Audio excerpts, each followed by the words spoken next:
Hello my dear students, welcome back to Dramatic Science. It's me, Oyon. Today is the second lecture of the topic vector.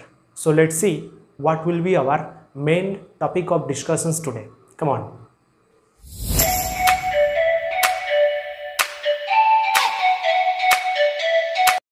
So today we will discuss these 5 topics. Number 1, maximum and minimum value of R. R means resultant vector.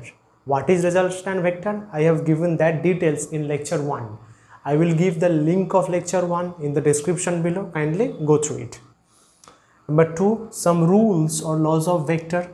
Number 3, resolution. How we can resolute vectors. Next, position vector, and number 5 will be direction cosines. So let's start with our first topic, that is maximum and minimum value of resultant vector.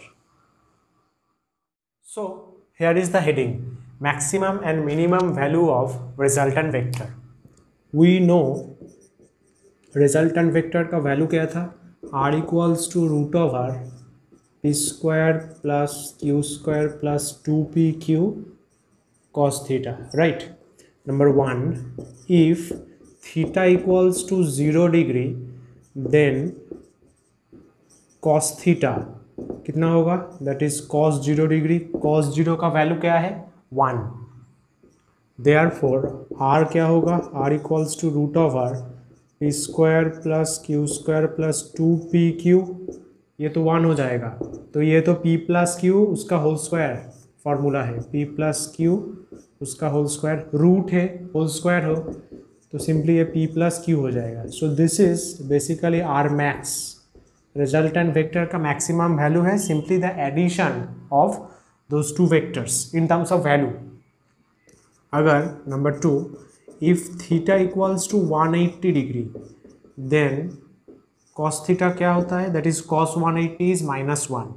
तब क्या होगा, r equals to root over p square plus q square minus 2pq.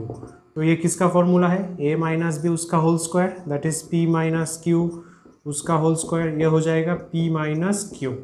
So this is r minimum. ठीक है, ये theta 0 degree है, मतलब p और q का जो एंगल है वो तो थीटा था, वो 0 डिग्री मतलब p and q are lying either on the same line or they are parallel in the same direction, then the angle between them is 0 degree.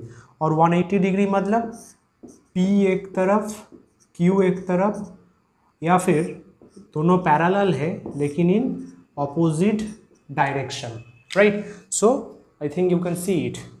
सो ये है r max और r min का कंडीशन. Simple था. So next चलते हैं some rules और laws of vector. Okay,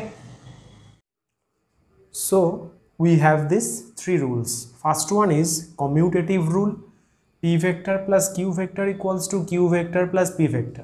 You can say, sir, this is very simple. How this can be a rule? Basically, you are learning vector algebra. You have learned normal algebra in your previous classes, like 5 plus 2 equals to 2 plus 5. That's good, that's fine. But this is vector algebra. So there must be some specific rules to define this algebra, right? इसलिए ये rule फिर से लिखा गया, only for vectors. That's why p vector plus q vector will be q vector plus p vector. Associative rule like this, सिर्फ bracket exchange हो गया इस तरह. Distributive rule np nq, simply n एक नॉर्मल मल्टीप्लिकेटिव टर्म है, suppose any digit any number वो simply multiply हो जाता है. तो ये रूल जो हमारा नॉर्मल अलजेब्रा है उसके साथ काफ़ी मिलता जुलता है, right? So this are the 3 rules. Next we have our third topic, that is resolution. Come on. So here is a small idea, resolution of vectors, process of splitting a vector into component parts. That means we will break a single vector into its several components. That splitting process is called resolution of vectors, right? Here in our syllabus we will resolute a vector in 2 components. मतलब we will break a vector into 2 components. Okay, so let's start our first concept, that is resolution of vectors into 2 components. It's going to be interesting. Before entering this section, I would like to give you a concept of a new theorem called Lami's theorem. Lami''s. Lami's theorem. What Lami said? Let us draw a triangle. A, B, C. Suppose this angle is alpha, this one is beta, this one is say gamma. According to this theorem, BC by sine alpha equals to AC by sine beta equals to AB by sine gamma. This was the theorem. Very simple. We have considered a triangle BC. BC means this arm by sine alpha. Sine alpha means this one. Opposite of this arm. ये जो arm है इसके opposite में जो angle है उसका sin. दोनों का ratio equals to AC by sin beta. Opposite में जो angle है उसका sin. AB equals to AB by sin gamma. मतलब जो arms लेंगे उसके opposite में जो angle होगा उसका sin divide होगा. So this is Lami's theorem, right? This will help us for a resolution of vectors. Okay? So here is our calculation. एकदम simple है, आराम से देखो. We have considered a parallelogram as OACB. This parallelogram has a vector along its diagonal, that is R vector, which is the resultant vector, right? इसका जो OA arm है वो P vector है, OB आर्म है वो Q vector है. OM, ON ये दोनों जस्ट सिंपली एक्सिस है. तो angle between P and R vector is alpha and that of Q and R vector is beta. एक चीज़ देखो, जब हम लोगों ने रिजल्टेंट वेक्टर को वैल्यू उसका डिराइव किया था, R vector was formed due to the contribution of P and Q vector. ये जो P and Q वेक्टर है ये दोनों का टोटल इफेक्ट R वेक्टर है. That's why it's called resultant vector. That means in reverse way we can say R vector can be splitted into P and Q vector. मतलब R vector को हम split करके P और Q vector बना सकते हैं. Simple. That's why P and Q vector are called the components of R vector. हम लोगों को इधर क्या करना है? P और Q vector को निकालना है. ट्रायंगल लॉ, पैरेललोग्राम लॉ में क्या किया था? R vector का वैल्यू हम लोगों ने डिराइव किया था. इस पॉइंट में we will derive the value of P and Q which is basically the component of R vector, right? अच्छा, तो हम लोगों ने पहले ट्रायंगल OAC लिया. OAC दिस ट्रायंगल, तो इसका तो एक एंगल अल्फा है, ये बीटा है, तो definitely this will be beta. एक Z formation like this one, Z maths का रूल है, ये सेम होता है. अच्छा, और एक मैथ्स का मेंसुरेशन था कि अगर इंटरनल दो एंगल सपोज अल्फा बीटा है, then outer angle will be the addition of two internal angles. ये जो बाहर का एंगल है ये अंदर का दो एंगल का जो प्लस होगा उसके साथ सेम होगा. सो दैट्स वाई ये बाहर का एंगल अल्फा प्लस बीटा है. तो हम लोगों ने OAC ये ट्रायंगल लिया, तो इस पर लैमिस थ्योरम यूज़ करेंगे, दिस वन. तो पहले OA मतलब दिस आर्म, ये आर्म लेंगे तो इसके ऑपोजिट में जो एंगल है that is beta, sign beta, simple. फिर AC दिस आर्म, इसके ऑपोजिट में साइन अल्फा, ठीक है. फिर OC इसका ऑपोजिट में ये है दिस एंगल, ये एंगल क्या है? 180 degree minus this one, this angle, सही लिखा है, ठीक है. तो OA मतलब P, AC मतलब Q, क्योंकि ये दोनों तो पैरेलल है इसलिए ये भी Q, ये भी Q. अच्छा, फिर से OC मतलब R वेक्टर, ये sine 180 degree minus alpha plus beta, ये होता है साइन अल्फा प्लस बीटा. जब मैथ्स में थोड़ा ट्रिगोनोमेट्री मतलब कुछ अच्छा चैप्टर्स होगा तब ये समझ में आएगा. अभी के लिए बस जान लो, और जिन लोगों को पता है वो तो ग्रेट. तो sine 180 degree minus alpha plus beta ये क्या होता है? ये सेकंड क्वाड्रेंट में होता है, इसलिए ये sine simply alpha plus beta होता है. ये मैथ्स का रूल है. तो P इक्वल्स टू क्या लिख सकते हैं? साइन बीटा को इस तरफ मल्टीप्लाई कर दिया R के हिसाब से, तो R into sine beta by this one इधर. फिर Q को साइन अल्फा मल्टीप्लाई कर दिया R into sine alpha by sine alpha plus beta. So this P and this Q are the vector components of the R vector.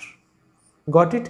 इसका और एक terminology देखते हैं। अब देखो मैंने हेडिंग चेंज कर दिया, resolution of vector into rectangular components, मतलब वो जो ओ एम और ओ एन एक्सिस था वो दोनों एक्सिस अब परपेंडिकुलर होगा, राइट, इस पिक्चर की तरह O M and O N वो परपेंडिकुलर है। So along O A this is the vector P, this is the vector Q. तो ये एक सिंपल स्क्वायर भी हो सकता है और एक रेक्टेंगल भी हो सकता है। तो बाकी सब सेम है, ये अल्फा, ये बीटा, ये रिजल्टेंट वेक्टर आर है। तो इधर हम लोगों को पी और क्यू कैलकुलेट करना है। सिंपली देखो we got P equals to, हम लोगों ने क्या पाया, R into sine beta by sine alpha plus beta. So R into sine beta को साइन बीटा रखते हैं और अल्फा प्लस बीटा कितना होगा, sine 90 and sine 90 is 1। So P equals to R into sine beta, इसको और एक step ले जा सकते हैं, again alpha plus beta equals to 90 degree, therefore P equals to R into sine beta है तो बीटा क्या होगा, 90 degree minus alpha, 90 degree minus alpha, that is R cos alpha.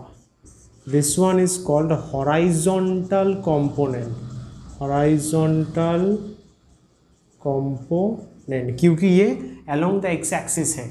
So P equals to R into cos alpha, ये जो angle है इसका cos होगा। So P is called horizontal component।